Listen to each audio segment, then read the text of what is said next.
Hello, welcome back to my channel. তো আজ হচ্ছে রিশুর ভ্যাকসিনেশনের দিন। তো ওকে নিয়ে যাব। একটু ভয় তো করছি, ফার্স্ট টাইম যাচ্ছি। তো চলো দেখা যাক কী হয়। আমি রিশুকে নিয়ে বেরিয়ে পড়েছি। আমি মা রিশু যাব। আমরা চললাম, টোটো বলা হয়েছিল কিন্তু তিনি এখনো আসেননি। তো যাচ্ছি, ওকে ঢাকা দিয়ে দেওয়া হয়েছে, ছাতা নিয়ে আসা হয়নি তার জন্য।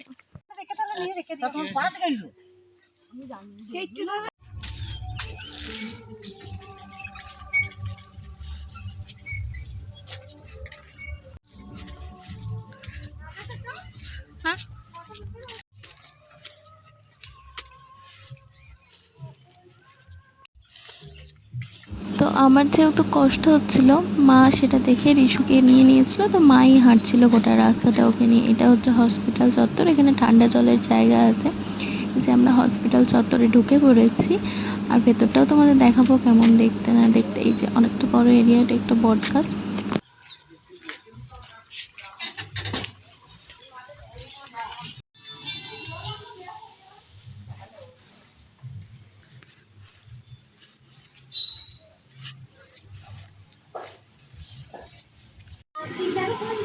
এই যে আমরা ভেতরে এসে গেছি। ভেতরটা কিছুটা এরকম দেখতে। রিশু আর মামা মেয়ে কোলে ঘুমাচ্ছে। জায়গাটা খুব পরিষ্কার পরিচ্ছন্ন। তারপর আমি রিশুকে নিয়ে নিয়েছি, এই যে ও ঘুমাচ্ছে। আর আমি না আমার শাশুড়ি মায়ের ওয়েটটা দেখার জন্য ওনাকে বললাম যে ওকে একবার ওয়েটটা করিয়ে এসো। তো এত হাসাহাসির বিষয়, 34 বছর বয়সে ওনার 50 ওয়েটই রয়ে গেছে। যে রিশুকে নিয়ে আমি এখানে বসে আছি। রিশুর কিন্তু কোনো হেলদোল নেই, ও সব কিছুতেই একদম নিট অ্যান্ড ক্লিন, ওর কোনো ব্যাপার স্যাপারই না। জায়গাটা কিন্তু বড্ড সুন্দর, খুব পরিষ্কার পরিচ্ছন্ন আর স্যানিটাইজ করা হচ্ছে, এটা সব থেকে বড় বিষয়। এই যে বাচ্চাদের ওয়েট মেশিন আর একটা মায়েদের ওয়েট মেশিন। এখানে অনেকগুলো দিদি ওকে নেওয়ার চেষ্টা করছিল, আর ও চলে গেছে, ওদের প্ল্যান সাকসেসফুল। এই যে তারপর আমরা রিশুকে একটু ফিট করিয়ে নিই, কিন্তু বেশি ফিটিং করানো যাবে না, ইঞ্জেকশন দেওয়ার সময় নাকি বমি করতে পারে। এই যে ওনাদের সুপারভাইজার চলে এসেছে, উনি বড্ড রাফ টাইপের মানুষ। কিন্তু ওই যে একটা বেবি বসে আছে না, সাদা রঙের ড্রেস পরে, আমার কিন্তু ওই বেবি কিউট নেই।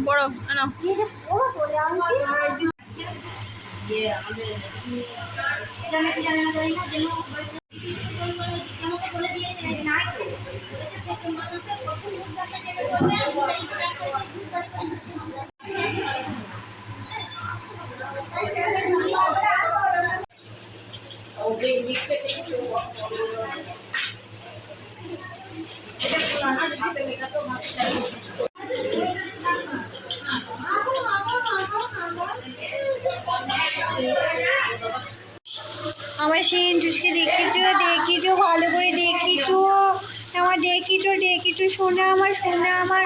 তারপর আমার এই যে মুখের অবস্থাটা দেখেই হয়তো তোমরা বুঝতে পারছো আমি কতটা নার্ভাস।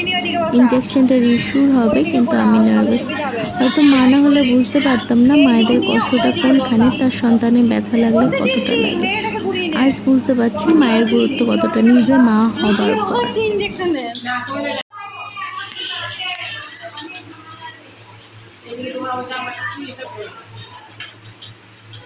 আসারাই সব করে যে বলছে সে ভুল বলেছে বলি। আমি একটা কথা দিই, আপনাদের কাজ ইঞ্জেকশন দেওয়া এইসব কাজ আপনাদের, ওই কাজগুলি আমরা করি, আমাদের কাজ আমরা করি। নেওয়ার পর আরেকটা ভিটামিনের কিছু ওষুধ একটা ওকে সিরিঞ্জিতে একটা 300 করে খাওয়ানো হলো।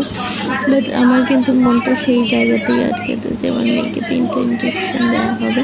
কিন্তু একটা ব্যাপারে রিলিফ পাওয়া গেল কয়েকটা মাসের জন্য। তারপর ওর 10 মাস বয়স যখন হবে তখন আবার ওর ইঞ্জেকশন হবে।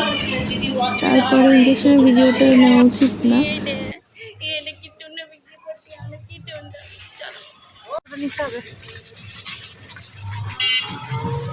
নিয়ে বাড়ি আসার সময় আমার আর মানসিকতাই হয়নি ওর অবস্থা দেখে ভিডিও করা, তো এইটুকু।